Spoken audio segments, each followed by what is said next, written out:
Electrical core ഫീൽഡിലെ ഓപ്പർച്യൂണിറ്റീസിനെ കുറിച്ച് പറയുകയാണെങ്കിൽ ഞാനൊരു 14 ഇയേഴ്സ് ആയിട്ട് ഈ ഫീൽഡിൽ വർക്ക് ചെയ്യുന്നു.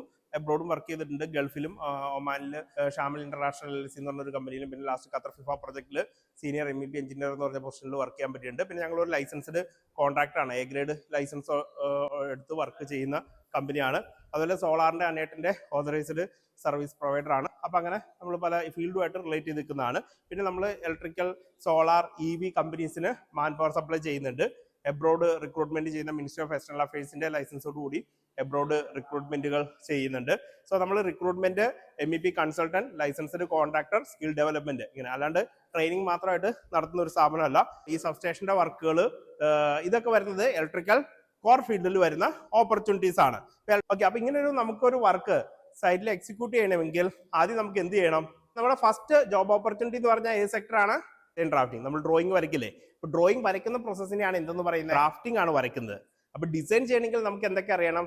ഈ കാണുന്ന ഇവിടെ ബ്രേക്കറുകളുണ്ട്. ഈ ബ്രേക്കറിന്റെ നോബ്സ് ആണ് നിങ്ങൾ ഈ കാണുന്നത്. സോ ഈ ബ്രേക്കറിന്റെ ഒക്കെ സൈസിങ്, അപ്പൊ ആ ബസ് ബാർസിന്റെ സൈസ് എത്രയാണ്, അതിന്റെ ക്ലിയറൻസ് എങ്ങനെയാണ് എടുക്കുന്നത്, കേബിളിന്റെ സൈസ് എങ്ങനെയാണ് എടുക്കുന്നത്, ട്രാൻസ്ഫോമറിന്റെ സെലക്ഷൻ, ജനറേറ്റർ സൈസിങ്, ഇതൊക്കെയാണ് എന്തിൽ വരുന്നത്?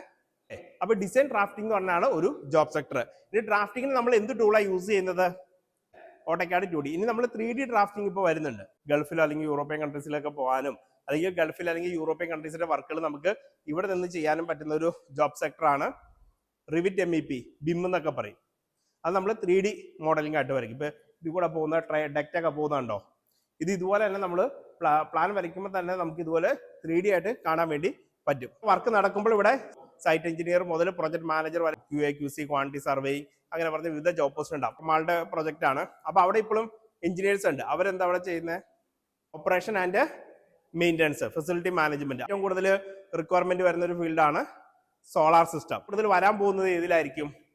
ഇലക്ട്രിക്കൽ വെഹിക്കിൾ അല്ലെ. 100% ഗ്രോത്ത് ആണ് EV സെക്ടറിൽ കഴിഞ്ഞ വർഷം ഇന്ത്യയിൽ ഉണ്ടായത്. ഓട്ടോമോട്ടീവ് സെക്ടറിലുള്ള പല മാനുഫാക്ചറിങ് കമ്പനീസും അവരുടെ EV മോഡൽസുകൾ റീസെന്റ് ലോഞ്ച് ചെയ്തു. ഫ്യൂച്ചറിൽ ഏറ്റവും കൂടുതൽ ഗ്രോത്ത് വരുന്ന ഒരു സെക്ടറാണ് EV. അപ്പൊ അതിലും ആർക്കാണ് ഓപ്പർച്യൂണിറ്റീസ് കൂടുതലും?